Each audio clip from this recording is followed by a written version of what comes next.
ব্যবসায়ী নাসিরুদ্দিন মাহমুদকে মারধর, ভাঙচুর ও ভয়ভীতি দেখানোর মামলায় আদালতে হাজির হয়ে আত্মসমর্পণ করে জামিন পেয়েছেন চিত্রনায়িকা পরীমনি।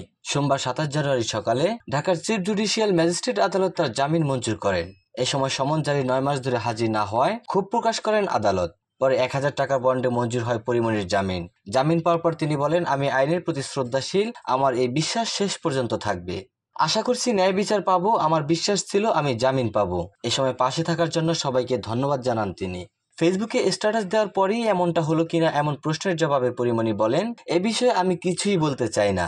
এর আগে রোববার তার বিরুদ্ধে গ্রেপ্তারি পরোয়ানা জারি করেন আদালত। পরে তার আইনজীবী নীলঞ্জনা রিফাত সুরভি জানান, তিনি আজ আদালতে আত্মসমর্পণ করবেন।